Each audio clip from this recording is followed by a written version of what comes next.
Alright guys, how's it going? This is Tom Burkart for Car Revs Daily, taking the 2014 INFINITI Q50S hybrid out for a first drive. There's a big line of people waiting with the supermodels who are handling Infiniti's concierge here, because there's really a lot of there's a lot of interest in these cars, which is fantastic. Once you see the Q50 in person, I think you'll really understand why there is so much excuse me, so much interest in the cars. Because it's really become a more refined proposition. You know, in the same way that the Cadillac CTS might have started out its life targeting the BMW 3 Series. The same goes for the the previous Infiniti G Series, the G35. But these days, things are moving along so well for Infiniti that this car is really aiming at the 5 Series at this point. So that's in addition to being it's a more mature market segment with a lot of opportunity for Infiniti, particularly with this super strong generation of models.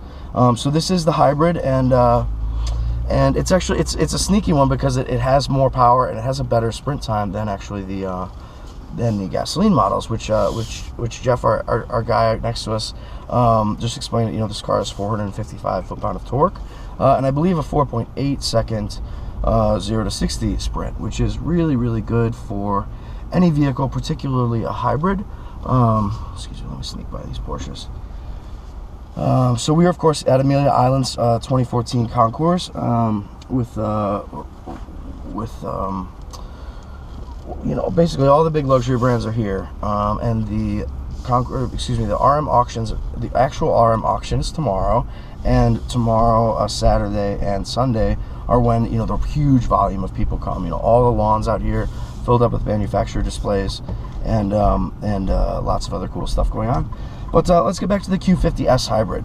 Q50 hybrid or Q50S hybrid? Q50S. This is a sport all-wheel drive. Okay, sweet. So we've got all-wheel drive in this hybrid, which it's really rare for this Infiniti, because typically most hybrids are mandatorily all-wheel drive, which is this Q50 S hybrid comes available with rear-wheel drive or all-wheel drive, which is really unique and something that is usually not available because of, like, for technical reasons. Like, they can't, you know, for example, the Acura RLX system, you know, has those big batteries and 2 motors in the trunk. So obviously you can't just suddenly flip that to rear-wheel drive.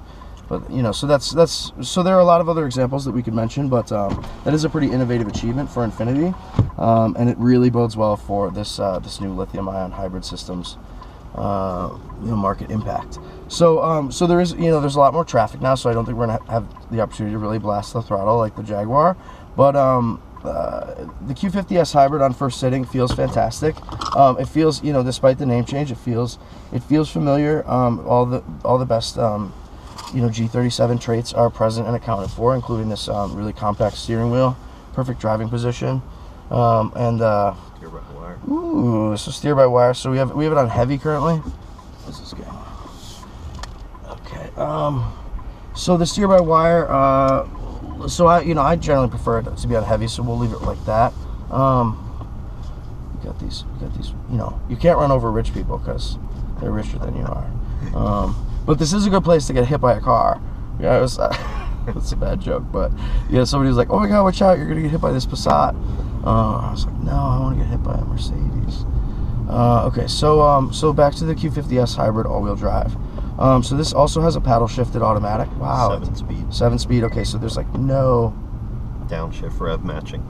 Wow, that's really cool. Okay, so it's flipping into EV mode as we're just like, I'm like not on the throttle at all. Cool. So we're just so we're driving along. It feels you know, it does have it feels very familiar. It feels good. There's a very intuitive steering response. It's very eager to pivot just in those little, you know, 25-mile-an-hour maneuvers, which is really a great.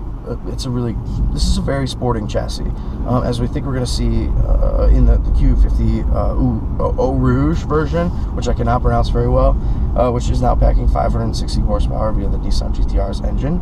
I mean, that car is bananas. I'm not sure if you watched the preview videos, but it sounds even better than the GT-R, and is going to feature a very similar, you know, a GT-R like performance ability. which is really promising because of course the GTR, you know, is one of the most supernatural cars on the road. So this Q50S hybrid, what's that? NSX, old NSX. So it does flip to EV mode like typical hybrids when you are coasting, but there's no sort of perceptible feedback. Other interior stuff that's going on. We've got like a dual layer. Okay, so what is this called? This second screen here? Does that have a name or?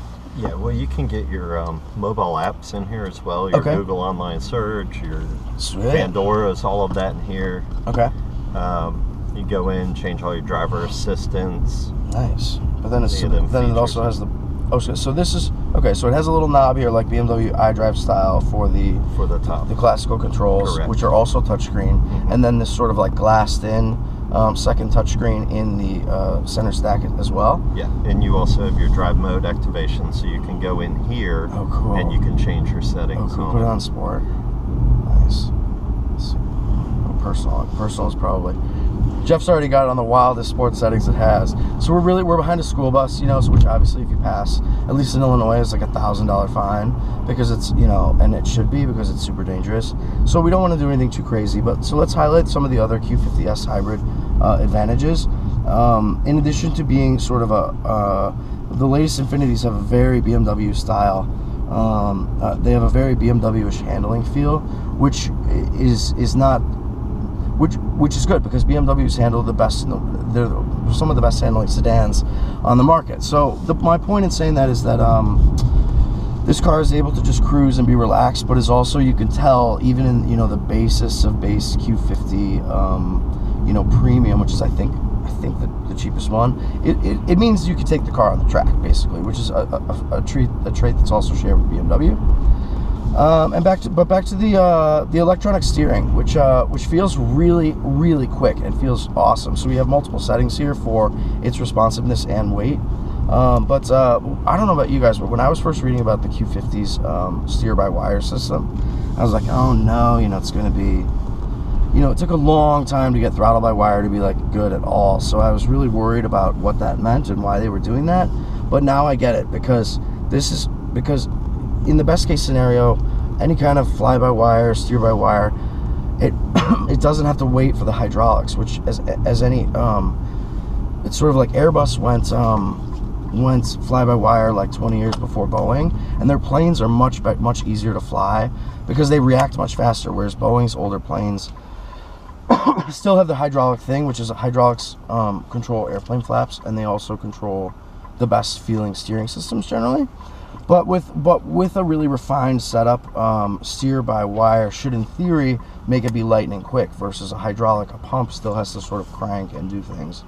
So that's very exciting, and it's great that the steering feels real and feels normal, like a performance car. We're going to try to do some big performance driving in the next video, so we'll see you guys then. Thanks.